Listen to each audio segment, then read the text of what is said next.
Hi, everyone, and welcome to The X, a podcast from inside Silicon Valley about how experience shapes everything, from products to businesses to entire industries. I'm Brian McLean, and I'm here with Demetrius Madrigal. Today, we're going to do something a little different, and we're going to change our format a bit. We're going to discuss topics that are in the news this week as a way to capture more current events. So, this is the week of September 30th, 2021. And Demetrius and I both picked 2 to 3 topics each, and we're going to explore them. And we're going to have it a little bit more freeform, just as a way to change things up and see if it's something that our listeners enjoy. Good morning, D. How you doing? I'm doing pretty good. I think this is going to be a really interesting conversation. There's quite a few things that have happened that I think are worth looking at. I know as we're coming into October, I feel like this is that I don't know, kind of crazy season right before the holidays when a lot of things emerge from acquisitions to big decisions by companies to code freezes. Just so much happens during this time, especially for our business as well. I have 3 things that were in the news this week that I find to be super interesting, and I know you have some as well. So, did you want to get started, or do you want me to jump in? Why don't you start and we'll just take turns. Okay, sounds good. So the first one is this crackdown on gaming and crypto in China is intensifying. So basically, China is saying for kids, they cannot play video games except for like 1 hour a day between like 8 and 9 p.m. at night, I believe it is, and Hmm. then a little bit on the weekends, and that is it. They're not allowed. They're not allowed to do it.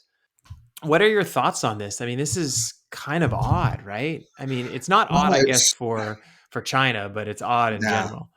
yeah, it's not that odd for China, and they've been doing stuff like this for a while. But they've been focused like they've had social media limitations for quite some time. Uh-huh. So I don't think it was that surprising that they would do this for gaming, especially since gaming and social have kind of had some overlaps recently, especially with massively multiplayer and metaverse stuff coming up.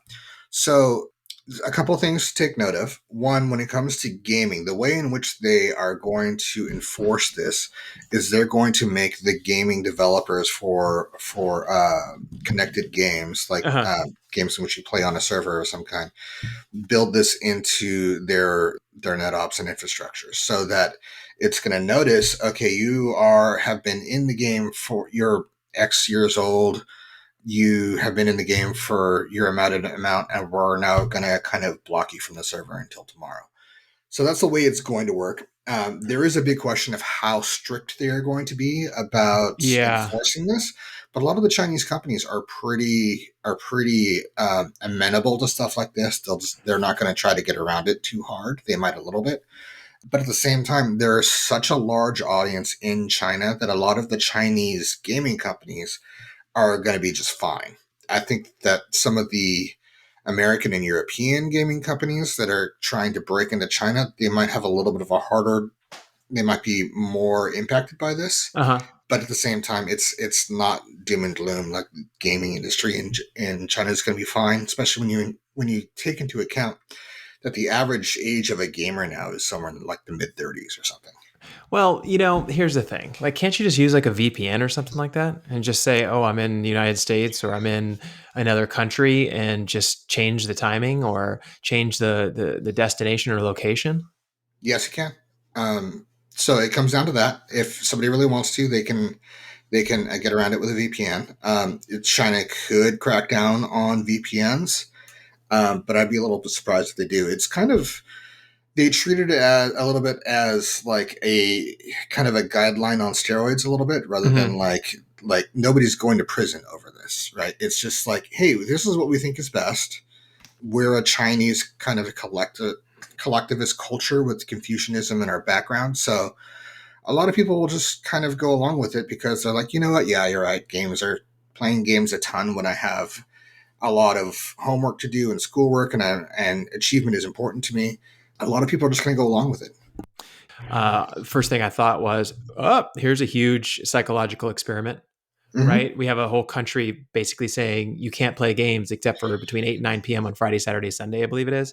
Hmm. And here's our opportunity to say, okay, let's look at historical data and then let's start studying their new behavior and see what changes. And ultimately, yeah, productivity might go up and different things like that. But I don't know, like telling people they can't do something in their own time, like playing games and things like that. I don't know if that's going to end well, right? Like I think people are just going to find a way around it. Like that's what Yeah, happens all the time. if people want to, they will. But I think you'd be surprised if you look at the Chinese culture Yeah. and people within China, how many people will just decide, you know what, it's right. It's kind of like in the U.S. limiting smoking. Like, Yeah. yes, there's lots of places where you could just smoke indoors and it's not going to be a problem. And I've been to some of those places where, like, hey, people are smoking in here, Yeah. and they're just choosing not to enforce the law. But for the most part, people are just like, yeah, no smoking indoors. Yeah. Let's just do it. Yeah, and I'm I not think you're going saying to that see that. like having a little bit of, structure around it Mhm, isn't a bad thing. I mean, like ultimately, we have structure here with our son as well. Like he only gets a certain mhm. amount of time per day to play, but it's all done here within the house. It's not like the government telling us to, right? Yeah. Well, that's the thing. In the U.S., our perspective is like that sounds insane, right? The government telling you how much you can play video games. But that's our culture, and in China, that's not the case. They view things differently. They come from a different kind of background. Hmm. They view it as like, well, I mean, yeah, I probably shouldn't be playing that much video games. I want to have goals in life. So for me, for example, I love video games. Played video games all my life. I rarely get more than a few hours a week to actually play a game, and that has been the case. I think, geez, probably for decades now. Yeah, I mean, even when you were in college or before that, do you feel like your video game playing impacted your success in school or work? Well, there just wasn't very much video game playing, so no, because I didn't have time for it. And when I did, it was a lot of it was social, like I get together with friends, and even nowadays, a lot of it is social. You know, you get together with friends. It takes me 20 minutes or so to remember how to play Street Fighter, right? And Yeah. then it's just a fun time, and it's a great way to interact with people. And I think it's helpful for your brain. You learn timing and hand-eye coordination and problem solving and all those kinds of things. And you flash back to when I was a kid and my mom telling me like, "Oh, those games will are just a waste of time." And now you've got people making millions of dollars making Minecraft videos. So uh, it can cut both ways, but I don't think this is going to be huge impact for the Chinese population. But I also don't think you're going to see a lot of other countries following suit. I don't think so either. I think No, I think they'll be observing from a distance to see what happens, but for sure. I Yeah, I don't think so either. The other thing is they just cracked down on crypto big time, and you and I talked yeah, about this. We're like, hey, this is going to happen in certain places, in particular the crypto exchanges that are yeah. allowing people to buy and sell these coins. There's thousands of coins now, and people are buying them like Mhm. crazy, almost like baseball cards, right? And so that's it, banned, no more. Yeah. Well, what are your thoughts on this before I launch into Well, another diatribe? it makes total sense that they would do this because they want to have their own coin, right? Their Yep. own country coin. Yep. So if you want to make sure that that particular coin has value and holds strong within the economy, then you can't have hundreds and or potentially thousands of different coins that are being created and traded and sold, between Hmm. individuals. So what do? You shut down all those and you only allow one coin to be traded or used. Yeah. And to me, that makes a lot of sense from like a pure economical standpoint, right? But Hmm. it doesn't make a lot of sense in the approach of like shutting them all down because those exchanges are also linked to a lot of different people that are in different countries as well. So Yeah. now they're going to have to basically, I don't know, get them all their money back, have everybody sell off their assets, transfer their assets to other exchanges. It creates a pretty big issue since crypto's been getting stronger and stronger over the last 5 years. Well, this is one of those instances where I think you're going to see a lot more people using VPNs to get around it, Yeah. especially for people who are already invested in these exchanges or some of these coins that have been banned. And that was one of the things that I saw in the reactions online was just, oh well, VPNs are going to start taking off a little bit more in China. I think you're absolutely right. I think China is going to come out with a stable coin and they're going to push that hard and try to make that like the coin in China. But I also think that it's worth looking at. This is not. It's definitely a cynical move on the part of China in order to promote their own stable coin. But I don't think. that's all that it is. I think there's more to it than that. I think that they take a look at just the proliferation of, this is a technical term, but a shitcoin. Mm-hmm. Um, and all of these, equivalents, coins that are equivalent of penny stocks and joke coins and stuff, and felt like there was way too much volatility. There's way too much instability. I mean, even the stable coins like Tether are questionable. And what they do not want is all of this Tether, especially as the stable coin that's kind of providing the glue that holds these things together, Mm-hmm. for that to fail and for that to negatively impact the Chinese economy. So I think there are reasons for them to do this. I mean, the exchanges also have been an issue at times where some people have looked at stepping in and doing a little bit more regulation or shutting some of them down because a few of them are a bit fly by night.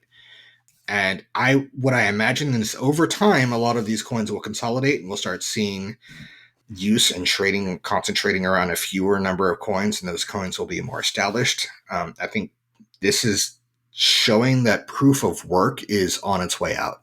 Yeah. There's too many reasons for it to not be the standard and to really not exist, and it's eventually going to get replaced. And then when there's a bit more consolidation, I wouldn't, and some of these exchanges are a little bit more established, and there's more confidence that there's not fraud or rug pulls going on, then China might open up again a little bit more. Yeah, possibly. I mean, or they look at it and just say, we just don't want to do this. We don't want to go down this path because ultimately what you're doing is you're allowing individuals to have more power, right? So if they're purchasing, let's say Bitcoin, I'll use one that is more commonly, traded, right?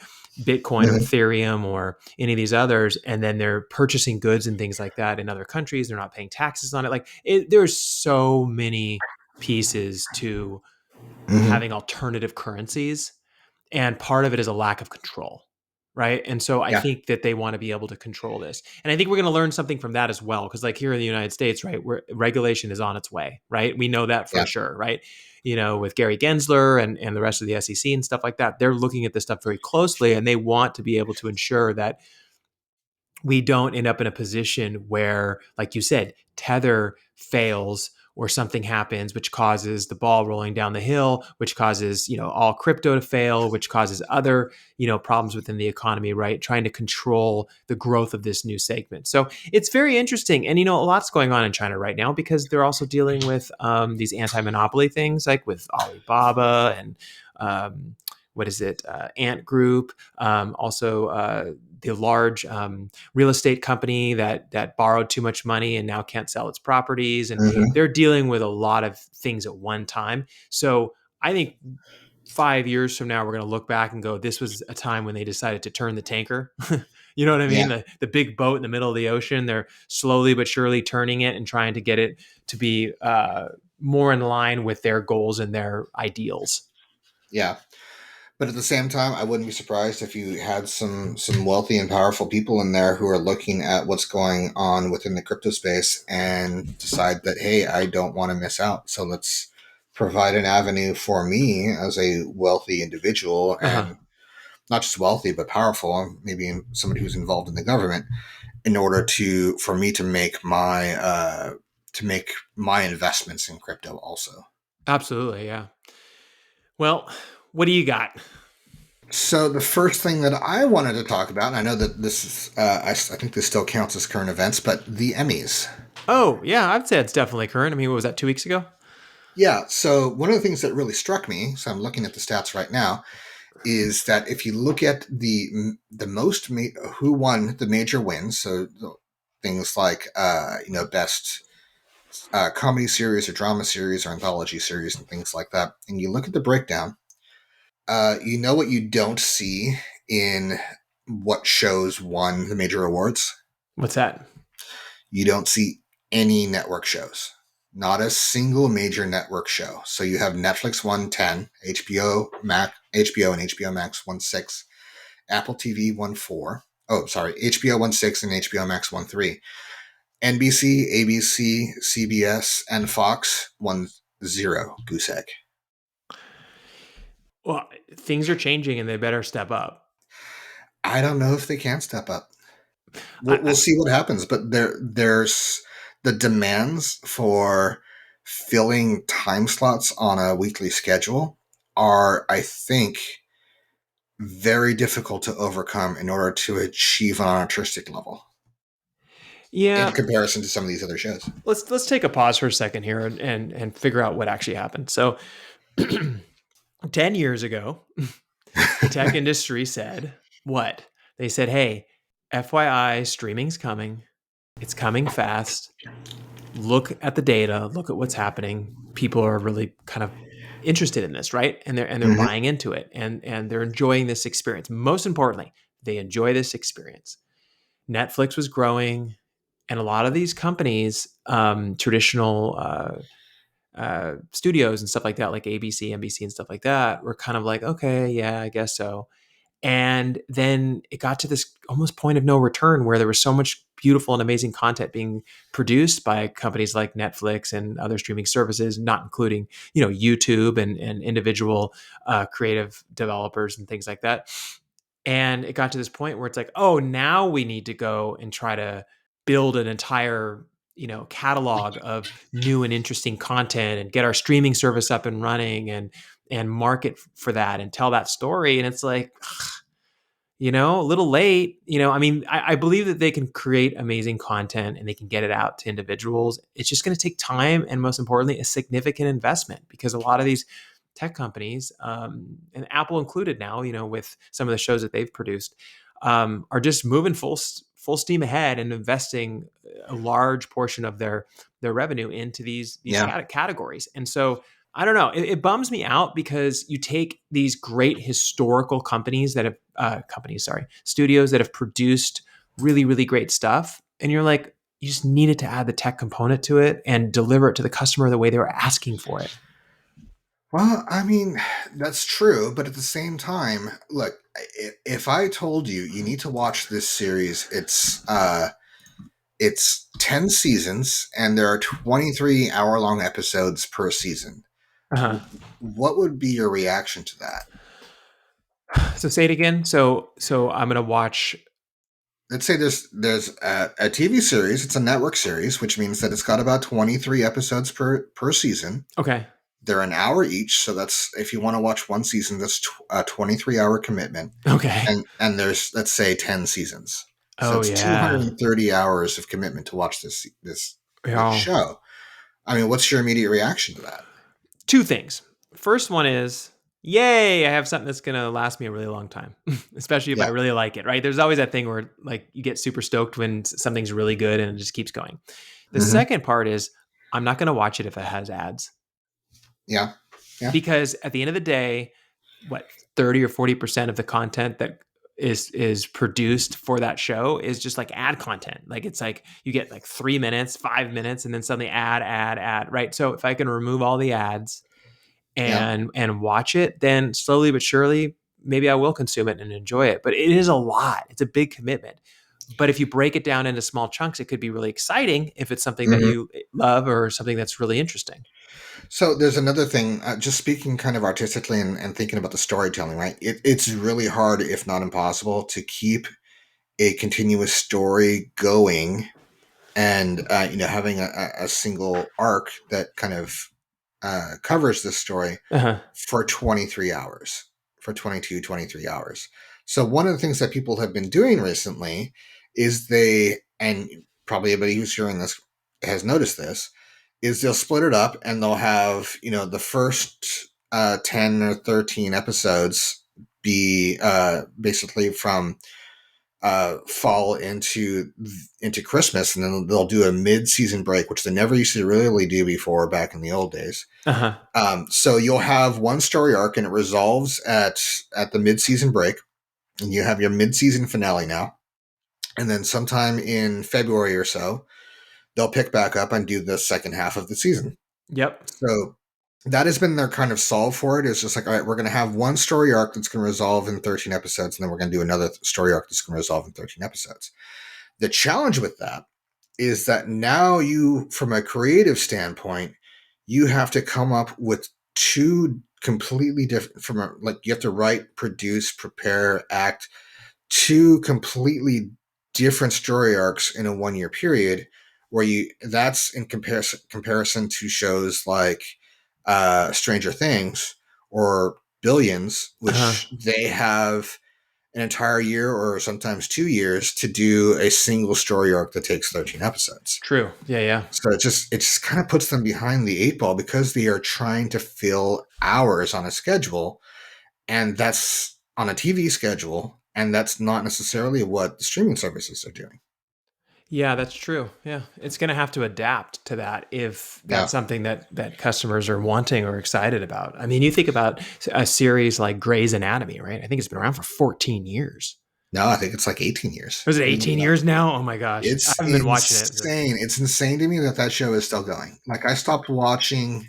You and I watched when we were roommates at one point, Yeah. and we used to watch back then. And I think that was like what? When were we roommates? Like that was over 10 years ago.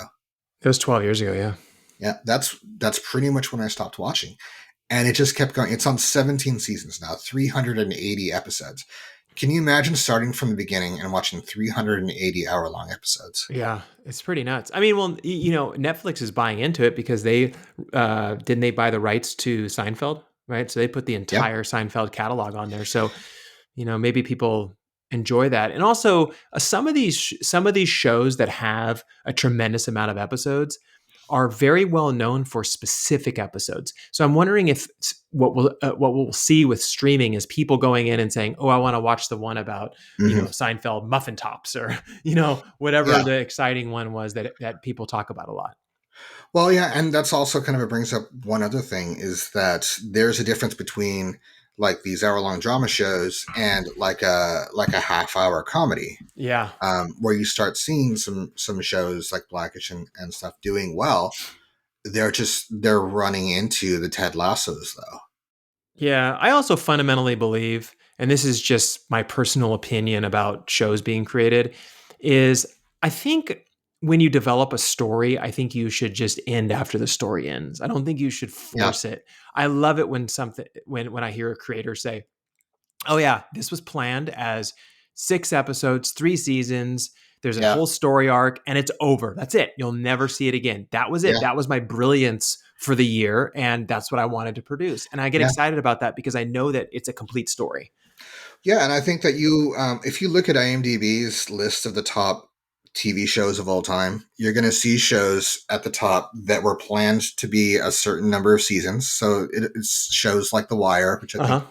was always planned to be something like 6 seasons and end. And you're going to see shows like A Band of Brothers or, Cowboy Bebop, which Netflix is now remaking. That Yep. was 26 episodes, was hugely successful, and they did one season and never touched it again. I think they released a movie sometime later, but that's it. All of the creators were like, nope, the story is told. It is done. Same thing with Avatar: The Last Airbender, right? They did 3 seasons. They planned to do 3 seasons, and then they stopped. And so far, every attempt to try to capitalize on that has failed. And I think there was a Netflix live action that they were trying to do, and they got the original creators involved, and then those creators exited. And now a lot of people are looking at this like, is this going to be another like Last Airbender M Night Shyamalan like debacle when this comes out? But a lot of the best shows have been, we're planning out a season, 2 seasons, 3 seasons, maybe even 4 or 5 seasons or 6 seasons, and then we're going to be done, like Breaking Bad did, and we're not going to end up milking it forever. Yeah. No, I think that's important, right? I love Yeah, the way Breaking Bad ended. I love the way Sopranos ended. I love the way that, some of these shows that are just like iconic ended. They didn't quote unquote jump the yeah. shark, right? I'm surprised that you are going on record saying you love the way that The Sopranos ended. Those are I some strong did. It's words. funny. Like everyone was just like bagging on it, and I loved it. Mhm. Yeah, I love that at the I end liked it. it I went liked it. black, and it was just like, okay, well, what happened? Did he get shot? Did something happen? Like leaves it up to your imagination. Like I thought that was interesting. I Yeah, liked it. I think it's interesting, but I also thought like, oh, why do I even have this episode? Just like don't release it, and I could have watched the black screen and gotten there. Yeah, maybe. I don't know. We But I did. did like it. I did like it, but I also thought it was like, okay, it's a little pretentious at this point. Yeah, I know. All right, let's see what else is on here on my list of what's going on. Oh, this one you're going to find thoroughly interesting. Netflix acquired its first gaming studio. And that actually Yeah. was announced this week because I know you talked about Netflix getting into gaming a long time ago. You said they got to get into gaming. Like that's probably the next place for them. Where else are they going to go? Yeah, I think that's the place for growth. So I thought this was interesting. I actually heard about it from you, Yep. which, I mean, I feel like I spend a lot more time following the gaming industry than I do actually gaming. So they bought a company called Night School Studio. They're most known for a game called Oxenfree, which is kind of a, it looks like kind of a kind of Myst style kind of point and click adventure game. Like, what's the other ones? The Telltale games are kind of doing stuff like this, where it's not like a Call of Duty first person shooter or a side scroller or those kinds of games. It's a little bit more less kind of twitch skills and more kind of logic going through Hmm. the gameplay elements and telling a story. It's a small studio. They don't have a ton of big name games or anything like that. I think Uh, After Party was pretty popular, wasn't it? The 2019 game that they released, After Party. um, I am It honestly like takes place in a not that college familiar town with in it. hell or something like that. I haven't played it, but I heard it was. I heard some people said it was pretty interesting. Well, I mean, if they got acquired by Netflix, I imagine they've done pretty well for themselves. But just the scale at which they're operating indicates to me that Netflix is kind of dipping their toes in and seeing where they can get good value. But at the same time, they're getting involved. Hmm. And this is a studio that's been compared to Telltale, which I believe is no more, which means that they're focused on storytelling. And Telltale was had a at one point turned to making a lot of story based games around IP like The Walking Dead and Batman and things like that. Minecraft, they had like a story version of Minecraft. Yeah. Combining Night School with Netflix says to me that they might be coming out with these kind of story based kind of text adventures or point and click games that you could play on your TV for a lot of the kind of IP that Netflix has. Yeah. So things like Stranger Things, I believe Old School, or is that on Prime? I don't remember. Or Old Guard, not Old School, excuse me. Those kinds of Old things School was could be, that movie, remember, with Will Ferrell and yeah, yeah, yeah, very very different different. kind of movie. But yeah, they could be taking a lot of their IP and turning them into these kinds of games that you can actually play just on your TV with your remote control. So Yeah. it'll be interesting where So they go with I this. don't know. Did you see the release from Gizmodo? They kind of did a breakdown of it or whatever. But like inside of their article, a statement from Mike Verdu, who's the vice president of game development at Netflix, he said that the Mhm. platform's initial game offerings will be completely free, no ads, or the option for in-app purchases. It would be exclusive games designed for every kind of gamer at any level of play. That sounds like these kinds of games. Or you remember Monkey Island? We've talked about Oh that. yeah. Yeah. So it'll be. What I expect is those kinds of games, and it's a little facetious for a subscription service to say, "Oh, these are going to be free." I'm like, I hope so. I'm already paying for them, right? True, yeah. And it definitely brings up the question of like, if I'm paying a monthly fee already to get access to these games, I definitely don't want to see loot boxes and stuff in them and microtransactions. It's bad enough when you see them in games you're paying $60 It's for. a tough one. I think it's tempting. You know what I It mean? I think it's absolutely tempting because is. they make a lot of money that way. So Yeah, we'll it's the see kind how of it thing plays out. where stockholders could be like, "Hey, why aren't you doing this? This is malfeasance of you not to capitalize on profitability when you can." Sure. So it'll be interesting to see what they do with it. I do think that this is the biggest growth opportunity for them because they're going to at some point get a little topped out on their subscriptions. Yeah, I'm really hoping that they actually here here would be my thing for them. I think if you had a Netflix box, I've said this before, I think it'd be super Mhm. awesome. Like a really, really awesome, OTT kind of like Roku type box that was developed by Netflix.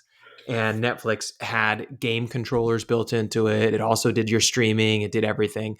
Had your built-in Yeah. speakers, all that kind of stuff. I think they would do quite well. I mean, they're going to be competing with a lot of other companies that produce those things, like the Fire Stick and also the Roku Yeah. system and the Apple system and stuff like that. But people really trust Netflix and they really like Netflix, and I think that there's an opportunity for them there. I just don't know how it would play out. Yeah.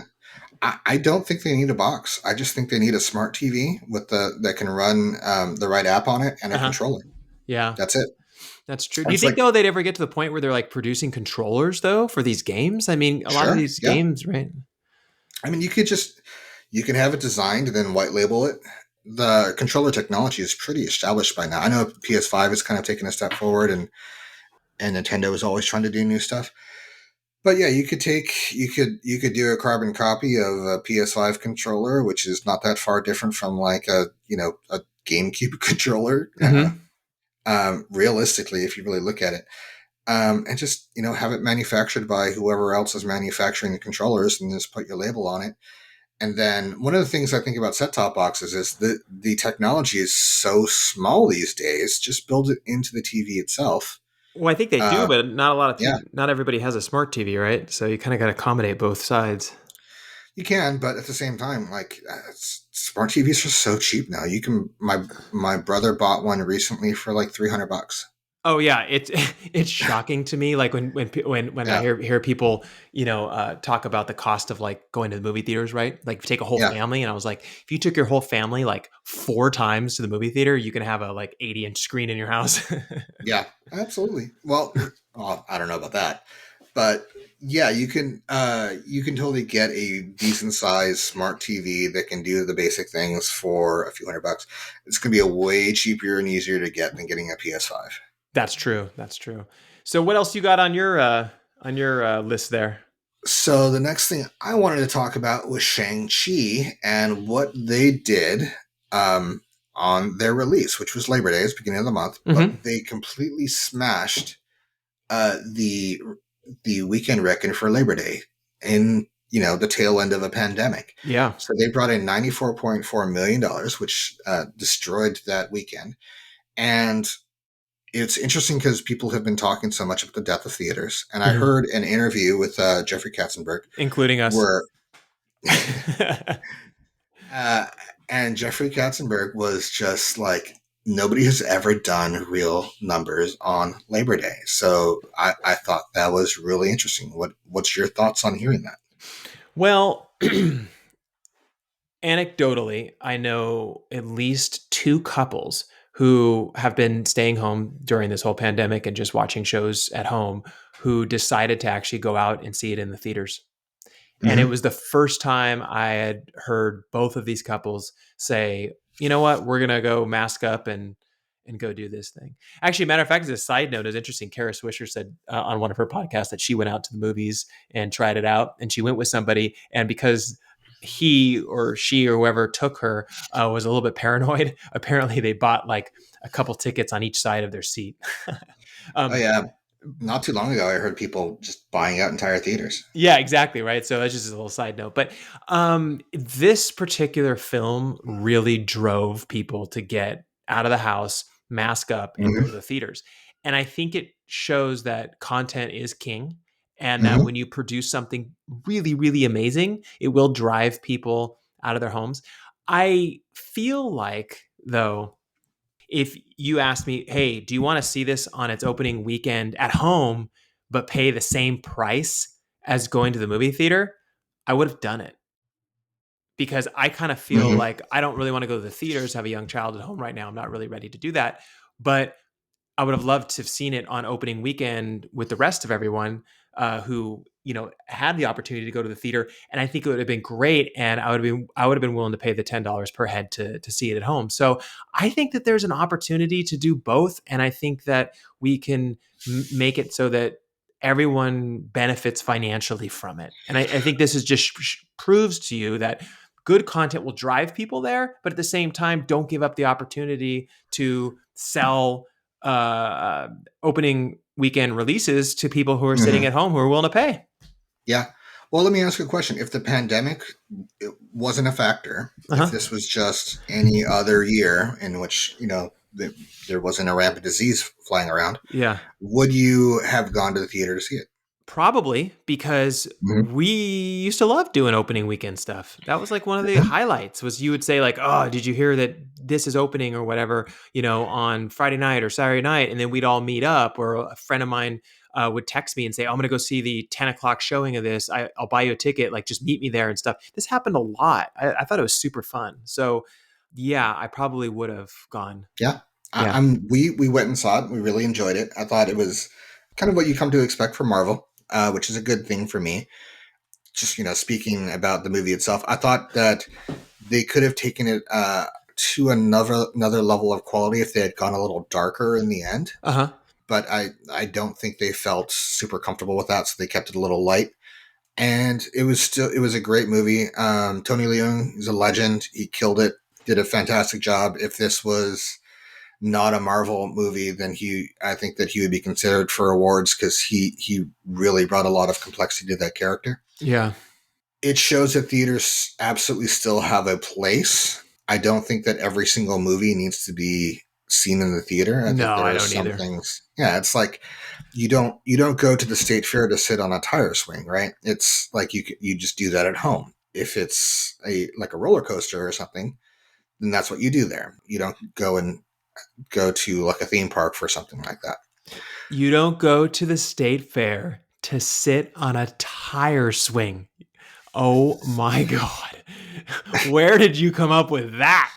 I don't know. I just came up with the top of my head, but it's true. You don't go to Disneyland and then to just sit on a couch, right? I That's mean, you can awesome. do that Yeah. at home, Yeah. right? It's You true. you you go there for the unique, different experiences. So some movies are well suited for theaters. Some movies are better at home. Like I loved The Father last year, the Anthony Hopkins movie. I haven't seen that one. It's it's it's kind of horrifying, but it's a great movie. Didn't need to see it in the theater. It was it's an intimate movie. I thought that I probably enjoyed it better at home. I think horror movies are probably better at home because you go to the theater and then people are laughing and stuff like that, and it kind of breaks the it breaks the moment apart. Mm-hmm. There are some movies that are great in theaters and some that aren't. One other thing I want to talk about real quick before we move on to what's next is that if you look at Shang-Chi, Mm-hmm. there was a lot of talk earlier in the year when Black Widow came out, and then it was released simultaneously on streaming. This is Yep. something we've been talking about for quite a while. We think it's the way to go because it's what the users want, and we believe that you just give the users what they want. So from opening weekend to the following weekend, the grosses dropped 54%, right? So that's compared to the 67.8% that Black Widow dropped from weekend one to weekend two. So I don't think that is a huge difference in the amount that it dropped. Where you have Shang-Chi was only released in theaters, not on streaming. Black Widow was released on streaming and theaters at the same time, and also I think was released in a more concerning point in the pandemic when Delta was really taking off. And then you can compare it also to Fast and the Furious 9, Okay. which I consider to be not as good. I saw it; it was just like, oh my god, this movie's just completely nuts. They dropped 67.2%, and that was not released in theaters. So you have, to sum up, Black Widow 67.8 released in streaming, Fast 9 67.2 not released in streaming, and Shang-Chi 54% not released on streaming. So it's pretty similar the data of like what we're seeing is happening basically during this time period. Well, I think that you kind of have a built-in kind of 50% right away. Yeah. And then where you go from there is dependent on a lot of factors, including reviews and and kind of time period. I think it's like what else is being released in theaters, but I wouldn't try to draw too much of a conclusion from this idea that Yeah. if you release it in streaming at the same time, that it's going to tank the theater numbers. Yeah. It'd be interesting for you and I to actually like produce a paper on this actually take a bunch of these and look at the data and try to break it down and kind of show, what happened since was it March of 2020 until now. I mean, we don't have all the insight data, you know Well, what I I mean, mean? it's difficult. There's probably just not enough data, partially Yeah. because some studios have been doing it, like HBO, and Warner Brothers has been doing it more, where they're releasing both in theaters and streaming. Yeah. Disney did it for a few movies, but not a ton. And it's also all during a pandemic, so it's like it. I mean, the rules of like how you apply your research findings are like, all right, well, here's a bunch of good data for how to release movies in the next pandemic. True, or the next big thing that occurs where people are just not interested in leaving their houses, which might not happen for another 50 years or 100 years, right? Well, hopefully. Hopefully, yeah, fingers crossed, right? So the next one on my list, my last one, is one that I love talking about. So Google just bought another building in New York City for $2.1 billion. And it appears that they're doubling down on the in-person experience, that they believe that soon enough, everyone will basically come back to the office and things will kind of flow the same way it did prior to the pandemic. While on the other side of it, Mark Benioff at Salesforce, who was at the Code Conference in Hollywood, which is Kara Swisher's Pivot and Vox Media conference, had said, "Hey, sorry, I don't mean to break the news to everyone, but it's not happening. Like there is going to be a good 40 to 60% of people who just choose not to come back, who choose to work remotely, and we should be basically doubling down on the future of remote work and allowing people to have that flexibility." And I am right in the middle.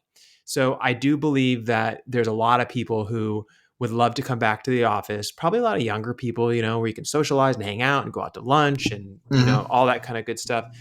And then the other side of it, I think if you don't want to go to work or you don't feel well or you want to work remotely from, your family's house or Hawaii or whatever you want to do, why does it matter if you're getting your work done? You push one button, boom, your coworkers are on the screen with you and you guys are engaging, right? And so I feel like what this has opened up is the opportunity to have true flexibility for Hmm. people that you have hired that you trust, right? I felt like this whole like you must be in the office thing means that you don't really trust your employees, right? That they can Yeah. effectively get their work done. So I want to know what your thoughts are. I mean, this is an evolving thing that keeps happening, but it seems like these CEOs are kind of like battling over what is the right direction to go.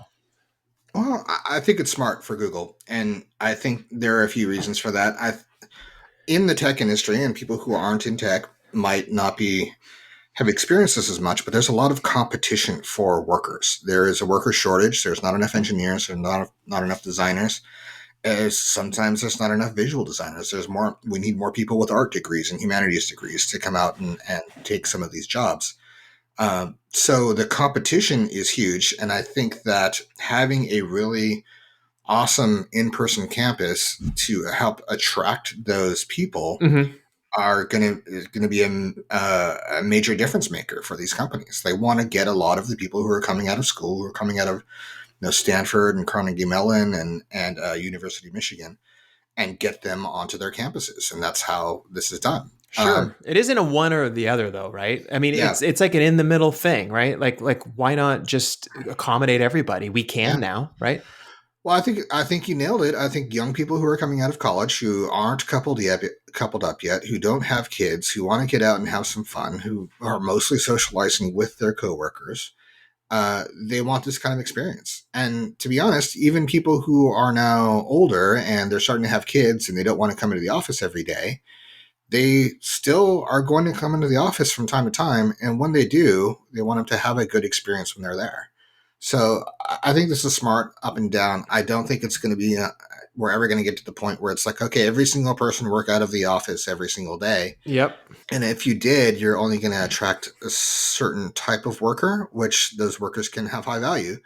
But you want to have that variability in your workforce so that you can kind of cover your bases. Otherwise, what you can produce successfully is very narrow. I've said this before, but I think the culture when it comes to a tech company is destiny. Mm-hmm. And it's why you don't see Apple Maps becoming like the killer app that that dethrone Google Maps, like they just have a different culture and they're good at different things. Yeah. And no amount of throwing money at a problem is going to fix that. Yeah, I would agree with that. And I think they've done quite a few surveys of younger individuals, millennials, and things like that, and basically asked them, like, what is your number one requirement, from companies as you kind of are entering the workforce and all that kind of stuff. And I think within the top three every single time was flexibility.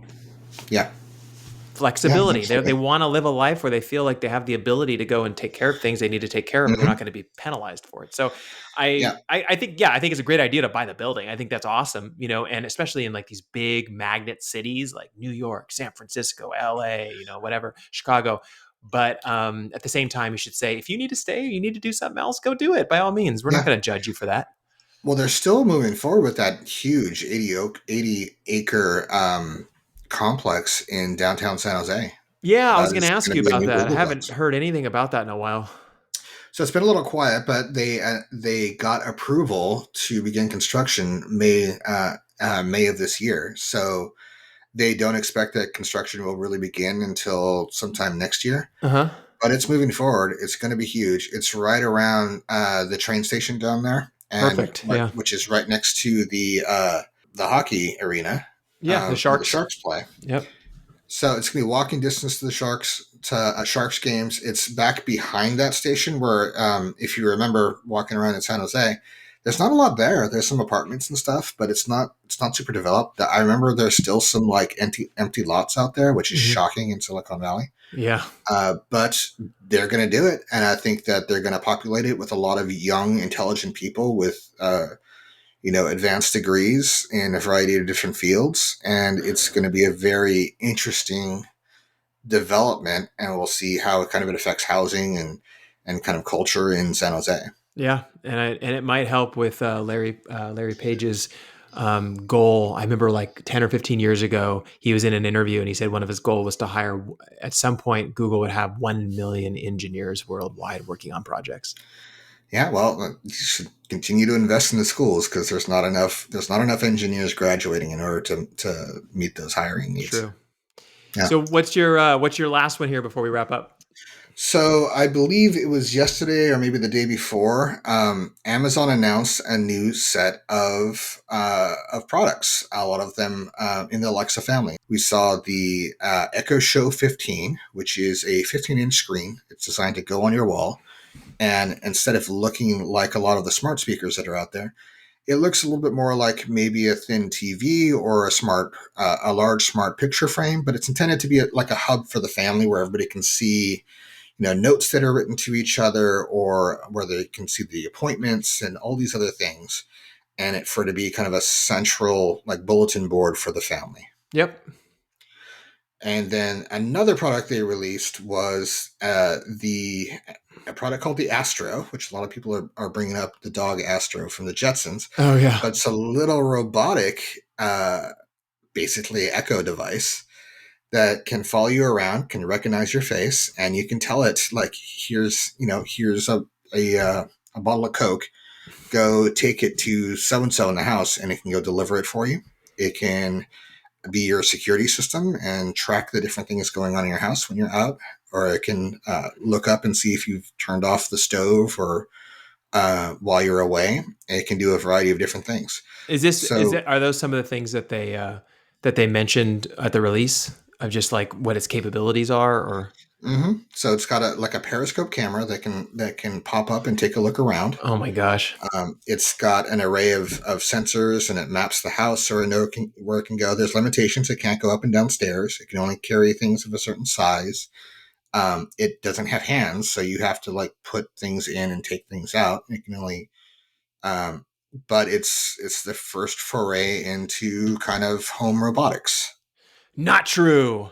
I remember back in the 80s when I was a kid, they had this cool robot where you can put like a can of Coke in its hand, remember, and use a remote control and drive it around the house and like give drinks to your friends and stuff. Is that really robotics, or is that just a remote control car with I the think it was cup just a holder? remote control robot, but it was pretty neat though, and it made all these like beep boop boop boop sounds and stuff, and I was like totally into it. I was like, this is amazing. Well, I mean, you can't have something like this without the beep boop boop boop Exactly sound. right. The Yeah. traditional robot sounds. No, this is really exciting, and and I think it's really great that all these companies are kind of pushing into robotics right now. Astro in Hmm. particular seems really cool. Like I want to try it out and stuff like that. It almost seems like something you might see at like CES or something, where everyone gets a chance to kind of play with it. Did it mention the price of it in there? It is priced at $1,000, and it's Ooh. also being produced a limited production run. Oh, So it okay. definitely seems like it is intended to be niche.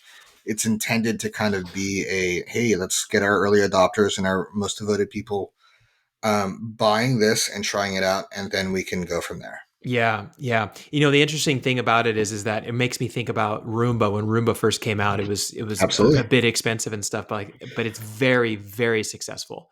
I don't know anybody who has hardwood floors or just carpet on a single floor, that single story, that doesn't have a Roomba that runs around. I mean, they're I fantastic. don't, unfortunately. I've been itching to buy one, but it's just like I don't know. I probably come from the old school where it's like, no, you gotta clean it yourself. You gotta get on your hands and knees and scrub those floors. But I'm it's probably a matter of time at this point. Yeah, it's crazy, dude. The Roomba that I bought it from Costco.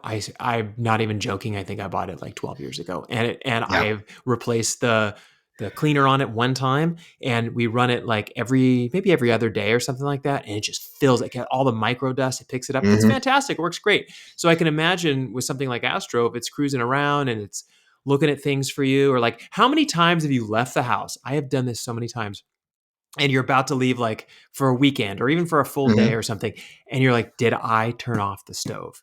And then you Yeah. drive back home. I've done it, paranoid, right? Yeah. Yeah. I've done it. I mean, imagine somebody with OCD who's Yeah, just like, yeah. oh, did I do this? Did I lock the door? They now have a solution in order to tell them. I don't know if that's going to help them get over the anxiety they're feeling, but at least there's that option available to them. So, in my opinion, I think that this is kind of a test volley to see how this does and what's the user feedback. It's definitely not really a mass market product at that price point, Yeah. but it could lead to other mass market products. It could lead to integration of little bits of this technology into smart vacuums. Well, you also have to consider that they're definitely pushing the limits a little bit, because if you look at the Ring, the latest Ring security device, it's a Hmm. drone that flies around your house when you're home, not home. So it lifts up, it flies around Hmm. your house, monitors things, takes a look at things, and then puts itself back down, and then you can check in on it while it's flying around. I believe that there is something like that for farmers that patrols their property and just uses like a motion camera and stuff to see Yep. if any to check their fence lines, and that seems like a more intuitive use case for me. Hmm. But I could definitely see it. Well, it seems like more like patrol the outside of my house, check the windows, and check my fence gates and stuff like that. Imagine D breaking into someone's house. You break the window and you start climbing in, and then suddenly this little drone hears it. It flies over, it takes a picture of you, sends it to the homeowner, and then calls the Uh, calls the police. well, I mean, yeah, there's gonna there are things called masks that'll help with that, Yeah. but it's definitely like I'm just picturing Star Wars when you've got a little R2D2 with a little with the shock prod on it, Yep. like a little cattle prod, and come up and be like, "Get out of my house." Exactly. Well, hey, this was fun. I think it was exciting to do something that was more current, more relevant, because this posts next week. So people listening to this will have the opportunity to hear our thoughts on some of these current events that are happening on this week, which is the week of September 30th of 2021.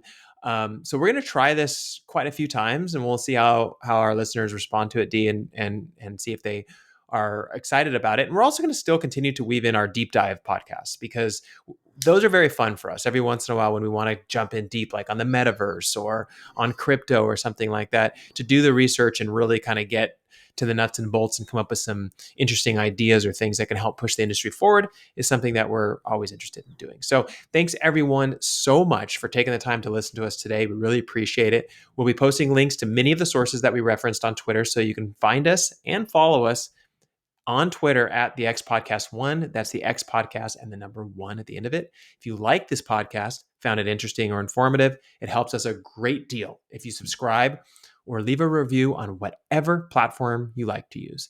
Thanks, everyone, and we will see you all next week.